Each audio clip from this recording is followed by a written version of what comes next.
नाज़रीन, आप देख रहे हैं साजिद अजीज ऑफिशियल और मैं हूं आपका मेजबान साजिद अजीज।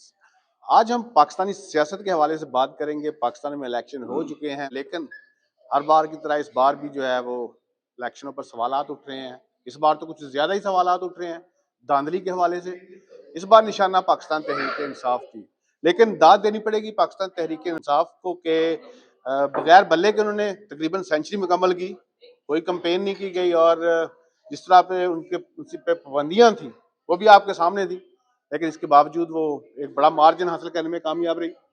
इस हवाले से आज बात करेंगे। हमारे साथ मौजूद हैं शराज खान साहब, सीनियर साफ़ी हैं, सीनियर तजियाकार हैं। अक्सर आप इनको टीवी चैनल्स पर देखते हैं, लेकिन आज इन्होंने हमारे चैनल के लिए वक्त निकाला। शाह साहब, सबसे पहले तो बहुत बहुत शुक्रिया। अस्सलाम वालेकुम। वालेकुम सलाम। शाह साहब, ये जो सूरत हाल है इलेक्शन में, जाहिर सी बात है 2018 में मुस्लिम लीग नून इस कश्मकश में थी, आज पीटीआई इस भंवर में फंसी हुई है। तो ये सिलसिला कब तक चलता रहेगा और कब आखिर साफ शफाफ इलेक्शन कब देखने को मिलेंगे? देखिए, जो पोलिंग हुई है वो तो बिल्कुल साफ ठीक तरीके से हो गई। शफाफ आगे हुई है जाकर। अमन अमान का कोई मसला पैदा नहीं हुआ, दहशतगर्दी का कोई वाक़या पैदा नहीं हुआ। इसके बाद या पहले जो कुछ हुआ, जिस तरह आपने देखा कि 9 मई के बाद के वाक़यात इस तरह के हुए कि सारी जो टॉप लीडरशिप थी, इवन जो इमरान खान साहब की कैबिनेट के जो मेंबर थे, अरकान थे, उन सबको अरेस्ट किया गया। फिर फर्स्ट ईयर की जो लीडरशिप थी टॉप, सेकंड ईयर की लीडरशिप थी, फिर थर्ड ईयर की लीडरशिप थी, जिस तरह की गिरफ्तारियां हुई, प्रेस कॉन्फ्रेंस हुई, जिस तरह कंपेन भी नहीं करने दी वो कंपेन भी नहीं करने देगी ऑन ग्राउंड। बल्कि ये समझ लें आपके नेशनल टीम के साथ बच्चे जो अंडर 16 है वो कोई क्रिकेट का मैच खेल रहे हो, तो लेकिन फिर भी कमाल कर गए। हाँ, फिर भी उनको जो कैंडिडेट्स थे उनको गिरफ्तार किया गया, उनको हरासा करने की कोशिश की गई, और वो जब कहीं डोर नॉकिंग नहीं कर सके, कि कंपेन नहीं कर सकते, इसके बावजूद जो फॉर्म 45 है उसके मुताबिक पूरे पाकिस्तान के अंदर 176 सीट्स जो हैं, जिस तरह आप बड़े बड़े एंकर को देखें, वो तहरीक इंसाफ ने विन किए हैं। ख्वाजा आसिफ साहब 50,000 वोट से हारे थे। 99% पोलिंग के नताइज मुकम्मल हो चुके थे, लेकिन जब सुबह उठे तो जो मंजर था वो कुछ और ही कहानी बयान कर रहा था। ख्वाजा साहब 50,000 से हारने की बजाय लीड कर रहे थे। अच्छा, मजे की बात ये बड़ा अच्छा आपने किया कि मैं उस वक्त एयरवाई देख रहा था और इकरारुल हसन ने वो अनाउंस किया था। अनाउंस किया। बिल्कुल 131 की रियाना डार की लीड थी। हाँ। और ख्वाजा आसिफ 80 समथिंग, वो भी आपको पता है 50,000 की 50,000 की बक्से शख्स से कोई डाले होंगे उन्होंने, ये इतनी वोटें उनकी थी। और इस पर तबसरे हो गए, फिर मैंने जियो को क्लिक किया, वो भी तबसरे कर रहे हैं, और बड़ा उन्होंने खुशी का इजहार किया कि ये मीडिया में इस हल्के की बहुत ज्यादा एक हाइप थी। और ये साबिक वज़ीर दफा है ख्वाजा आसिफ, बड़े बड़ा फिगर है।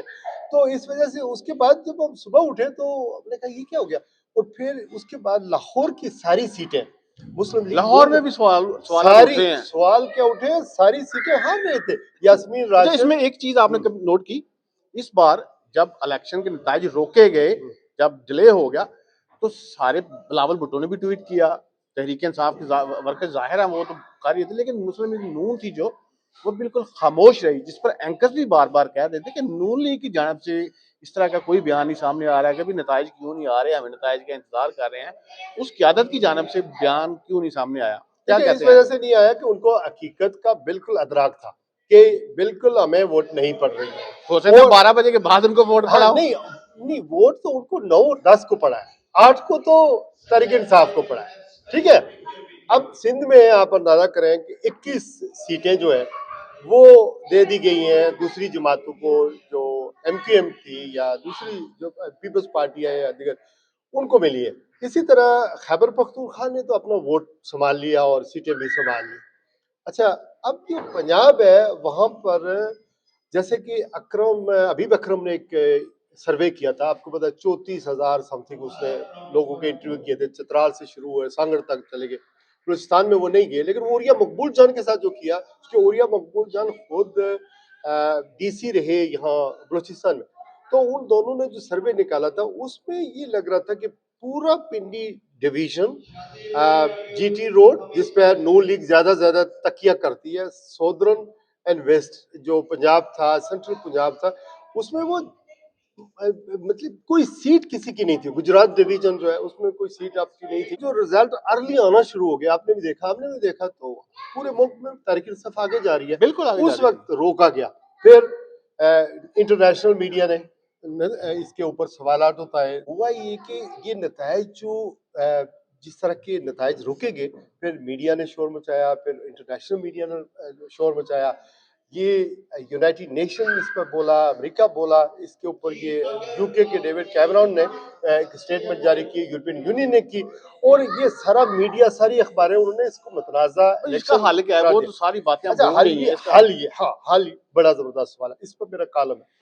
इंतखाबी जो नताइज हैं वो अवाम के सेंटीमेंट है, अगर आप उनको तस्लीम नहीं करेंगे तो जो भी हुकूमत बनेगी वो किसी मसनूई रियासत की तरह चाबी वाले खिलौने तो हो सकते हैं, लेकिन वो डिलीवर नहीं कर सकेंगे, और वो कि कोई मुल्क के अंदर इस्तेकाम नहीं ला सकेंगे। अच्छा शरा साहब, अपने साबका वज़ीर आज़म नवाज शरीफ साहब, आपने बड़ी कवरेज दी है लंदन में उनको, यहाँ से वो गए, वज़ीर आज़म की कुर्सी उनके लिए तैयार थी। अब क्या बात है कि वो आगे नहीं बढ़ रहे? मेरे ख्याल में उनको खुद थोड़ी सी शर्मिंदगी महसूस करनी चाहिए, क्योंकि सारा निज़ाम उनके लिए आगे लेट गया। पार्टी की, इमरान खान की टांगें हाथ पांव तोड़कर उसको खत्म कर दिया गया, मैदान खाली कर दिया गया, सजाया गया, लेकिन इसके बावजूद वो सीटें नहीं निकाल सके। अब मुस्लिम लीग के अंदर भी ऐसे, जैसे आप ख्वाजा साद रफीक की बात करें, नहीं, उन्होंने बड़े दिल से बड़े तस्लीम दिल किया, से हाँ जी तस्लीम ठीक किया। है, मैं हार गया इसी हूँ, तरह और बहुत मुबारक दी है अपने जो हरीफ को है, जी, मुबारक दी इसी है। तरह बाकियों को भी थोड़ी सी ग्रेस दिखानी चाहिए, थोड़ी सी कि यार ये हम नहीं जीते हैं, ये हल्के के लोगों को पता है आप हम नहीं जीते हैं, और ये हमें जबरदस्ती जितवाया जा रहा है। तो वो अपने लीडर को कहना चाहिए, सर हमें विक्ट्री स्पीच भी नहीं करनी चाहिए और हमें हुकूमत लेनी भी नहीं चाहिए, क्योंकि ये मैंडेट किसी और का है। होगा क्या, जो स्टेपनीज है, स्टेपनीज कौन कौन सी हैं, एमक्यूएम है, बाप पार्टी है, हाँ, वो पीडीएम 2 बनने जा तो रही है। पीडीएम 2 बनने में जा रही है। अगर आप हुकूमत लेंगे, मैशत का बहुत बड़ा चैलेंज है, और ये अवाम जो है ये इतनी बेवकूफ नहीं है। वो खैबर पख्तूनख्वा से चला गया, पंजाब में आपने धांधली करके भी नेक टू नेक है पीटीआई और आजाद उम्मीदवार नून ज्यादा लीग, आजाद उम्मीदवार ज्यादा है। तो इस वजह से मेरे ख्याल में आपको तस्लीम करना चाहिए और उनको ये कहना चाहिए कि आए जनाब आप हुकूमत बनाए, क्योंकि आपका मैंडेट है, हमने चोरी किया, सब कुछ हुआ, लेकिन हम नहीं जीत सके आपसे। शरा साहब, एक सवाल आपसे, आज से काफी साल पहले आपने इमरान खान साहब का इंटरव्यू किया था, ठीक है, काफी डिटेल इंटरव्यू था, मैंने देखा आपका इंटरव्यू। उस वक्त के इमरान खान में और आज के इमरान खान में आपको क्या फर्क नजर आता है? नहीं, उस वक्त का Imran Khan he was looking forward, thinking forward.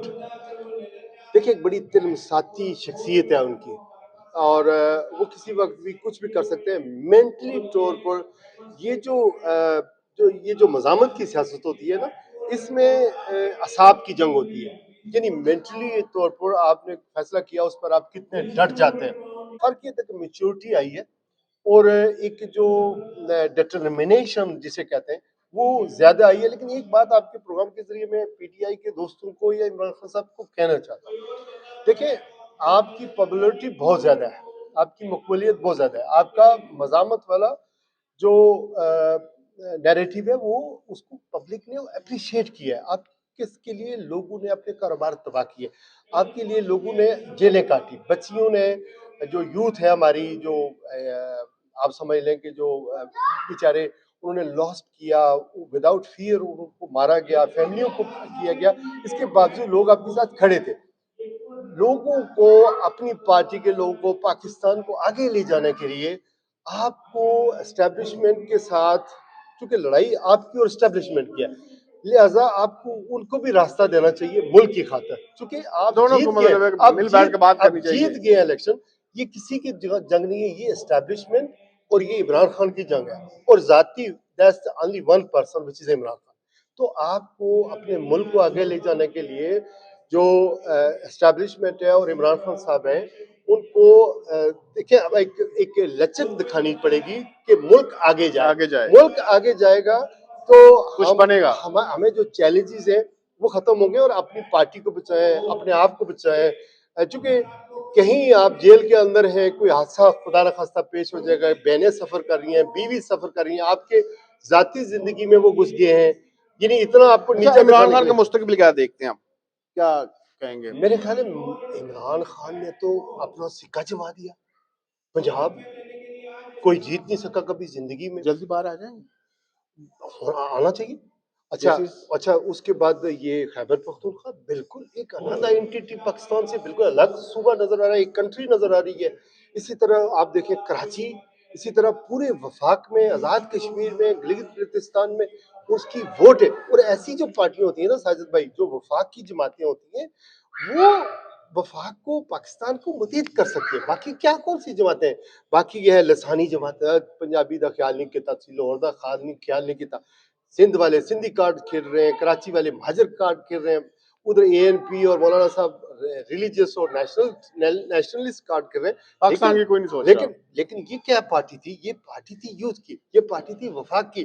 آپ نے دیکھا کہ ابھی پنجابی کے نام پر کوئی لسانیت کی بنیاد مطلب ہے کہ پر آپ یا دیکھ رہے ہیں سندھی کہ کے جو نام پر مستقبل ہے وہ کوئی ووٹ کسی نے مانگا نہیں مانگا نا. مستقبل عمران خان کا دیکھ رہے ہیں اور یہ پاکستان میں. برادریاں جو ہیں, آپ کو پتا ہے نا پنجاب کی سیاست جو ہے, برادریاں گاؤں میں بہت ایگزسٹ کرتی ہیں. یہ ارائی ہیں, یہ ٹوانے ہیں, یہ شیخ ہیں, یہ فلاں ہیں, ٹپکان ہیں, بٹ ہیں, کشمیری ہیں. اس طرح کی سیاست ہے. ہمارے آزاد کشمیر کوئی سردار ہے, کوئی راجا ہے, کوئی کیا, ایک دوسرے کو تسلیم نہیں کرتے. لیکن اس پارٹی کے اندر ہر برادری, ہر صوبہ, ہر کاسٹ, ہر طبقے کا آدمی, کھلاڑی ہیں, اداکار ہیں, پروفیسر ہیں, جرنلسٹ ہیں, یہ سارے اس کے اندر شامل ہیں. تو یہ وفاق کی جماعت تھی جو ڈیلیور کر سکتی ہے. تو اس کو بچانا ضروری ہے. اسٹیبلشمنٹ اس کو یوز کر کے پاکستان کے مفاد میں استعمال کرنا چاہیے. بہت بہت شکریہ جی شراز صاحب, ان کا آپ نے تجزیہ سنا. پاکستان کو اگر بچانا ہے تو سب کو مل بیٹھ کر کام کرنا ہوگا. یہ جو موجودہ حکومت بننے جا رہی ہے, اس کی جو ہے وہ جو شکل و صورت میں نظر آ رہی ہے, ظاہر سی بات ہے پی ڈی ایم 2 ہوگی. جس طرح آپ نے دیکھا گزشتہ 1.5 سال میں پی ڈی ایم کی حکومت میں کس طرح مہنگائی ہوئی, جس پر عوام نے کافی وویلا ڈالا. اور ابھی جو اگلی حکومت ہوگی وہ بھی پی ڈی ایم 2 کی ہوگی. تو خدا را سب سیاستدان مل بیٹھ کر ملک کے لیے سوچیں, عوام کے لیے سوچیں, جس میں عوام کی بھلائی ہے, ملک پاکستان کی بھلائی ہے. اور یہ ساجد عزیز صاحب کے چینل کو سبسکرائب بھی کریں, لائک کریں اور شیئر بھی کریں. ساجد عزیز صاحب ہمارے لندن کا صحافت کا وہ ستارہ ہے جن کا فیوچر بہت برائٹ ہے. اللہ حافظ. بہت بہت شکریہ.